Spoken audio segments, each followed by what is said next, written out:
Welcome to the Deep Sea Archives. You're about to listen to the lore of Galio, the Colossus. Galio's legend begins in the aftermath of the Rune Wars, when countless refugees fled from the destructive power of magic. In the west of Valoran, a band of these displaced people were hounded by a vicious band of dark mages. Exhausted from days without rest, the refugees hid among the shadows of an ancient, petrified forest, and their pursuers suddenly found their magic to be ineffective. It seemed the fossilized trees were a natural magic dampener, and any sorcery used within them would simply fail. No longer helpless, the refugees turned their swords on the dark mages and drove them from the land. Some decided that this sanctuary from magic was a gift from the gods, others saw it as a fair reward for their terrible journey, but all agreed this should be their new home. As years passed, the settlers crafted items of protection from the enchanted wood. Eventually, they found it could be mixed with ash and lime to make petricite, a material with a powerful resistance to magic. It would be the foundation for their new civilization, forming the walls of the new kingdom of Demacia. For years, these petricite barriers were all the Demacians needed to feel secure from the threat of magic within the borders of their homeland. In the rare event that they needed to settle a conflict abroad, their military proved fierce and formidable, but when their enemies employed sorcery, Demacia's roaming army had little recourse. Somehow, they needed to take the security of their magic-dampening walls into battle. The sculptor Durand was commissioned to fashion some manner of petricite shield for the military, and 2 years later the artist unveiled his masterpiece. While it was not what many were expecting, the winged statue Galio would become vital to the defense of the nation, and serve as a symbol of Demacia across Valoran. Using a system of pulleys, steel sledges, and countless oxen, they would pull the great stone figure to the battlefield.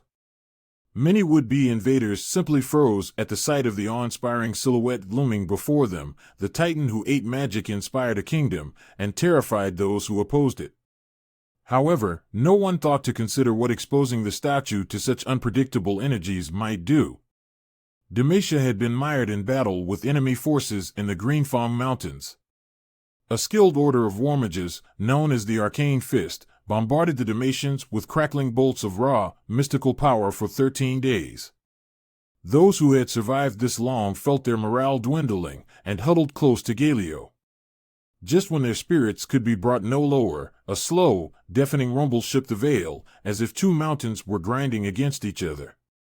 As a great shadow grew above them, the Demacian soldiers steeled themselves for death. A deep voice bellowed from above. To the Demacians' astonishment, the sound came from the Colossus at their backs. Galio was moving and speaking entirely on his own. Somehow, the accumulation of absorbed magic had given him life. He threw himself in front of the Demacians, shielding them from attack after attack, absorbing each fresh bolt into his massive, stone frame.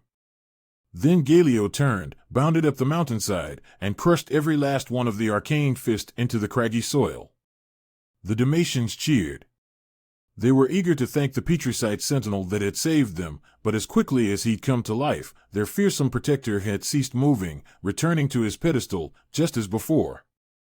Back in the great city, this bizarre tale was told in hushed tones by the few who had survived the Battle of the Greenfangs, and was usually received with silent incredulity. That day passed into legend, perhaps a mere allegory of ancient days to help people through hard times. Certainly, no one would have believed that the Colossus continued to see all that transpired around him.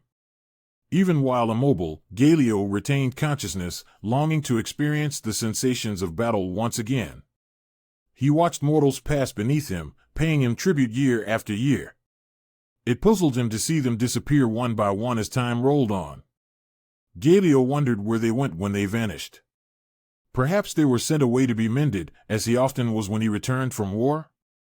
As the years slipped by, Galio began to realize the sorrowful answer to his question. Unlike himself, the people of Demacia could not be repainted or have their damage easily repaired. Mortals were frail, ephemeral creatures, and he now understood just how badly they needed his protection. Fighting had been his passion, but the people were now his purpose. Even so, Galio has been called to battle only a handful of times in all the centuries since. Demacia has begun to look inward, with magic becoming rarer in his world than it once was, and so the Petricite Colossus remains dormant, observing the world through the murk of his waking dreams. The statue's greatest hope is to be blessed by a magic so powerful that he will never be forced to sleep again. Only then will Galio be able to truly serve his purpose, to stand and fight as Demacia's protector, forevermore.